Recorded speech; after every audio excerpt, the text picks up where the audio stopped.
नहीं सोचूंगी कुछ भी। इसने मुझ पर इल्जाम लगाने से पहले सोचा जो मैं सोचूं। ये बिना सोचे समझे तुम किसी की भी जान ले लोगी। हाँ नहीं। और एक मेरा दिल है जो ना किसी की सुनता है ना किसी की मानता है। कह रहा हूँ कुछ बुरा हो जाएगा। तुम पीछे हटो। अगर मेरी बीवी को हाथ भी लगाया ना तो मैं भूल जाऊंगा कि तुम मेरे भाई हो। तभी तो नाराजगी के बावजूद भी तुमसे बात कर रही हूँ। समझदार है तुम्हारा दिल कि तुम्हारे समझाने पर तुम्हारी बात सुनता भी और मान भी जाता है।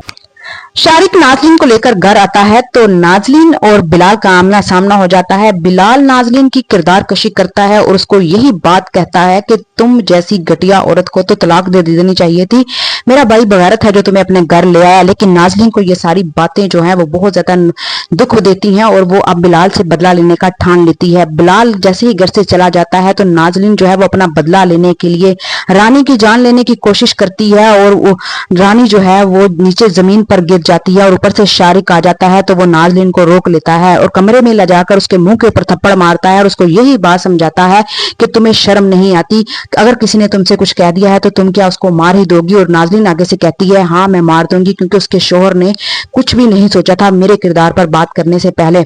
शारिक जो है वो नाज़लीन को थप्पड़ मार देगा और उसको यही बात समझाएगा कि तुम पागल हो चुकी हो, तुम्हारी इस हरकत से तुम सारी उम्र जेल में बैठकर गुजारोगी और अपनी बकिया जिंदगी तुम जेल में गुजारोगी और कोई तुम्हें छुड़वाने के लिए नहीं आएगा। बिलाल को जैसे ही पता चलेगा कि नाज़लीन ने उसकी बीवी को नुकसान पहुंचाने की कोशिश करी है और वो घर आकर नाज़लीन से पूछने जाएगा, लेकिन नाज़लीन जो है वो बहुत ज्यादा होशियार है, वो अब शारिक को सामने कर देगी और शारिक यही बात करेगा कि तुम मेरी बीवी को हाथ तो लगाओ मैं तुम्हारे हाथ तोड़ दूंगा।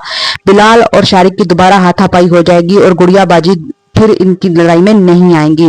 दूसरी तरफ आफी को इस बात का अंदाजा हो चुका है, उसे कुछ अंदाजा हो गया है कि उसका वालिद जो है वो उसके साथ धोखा कर रहा है और उसको ट्रैप करने की कोशिश कर रहा है और अहमद से उसको जुदा करने की कोशिश कर रहा है, जिसकी वजह से आफी जो है वो अहमद को कॉल करती है और उससे यही बात कहती है कि मैं तुम्हारे बगैर नहीं रह सकती, इसलिए तो मैंने नाराजगी के बावजूद भी तुम्हें कॉल कर ली है।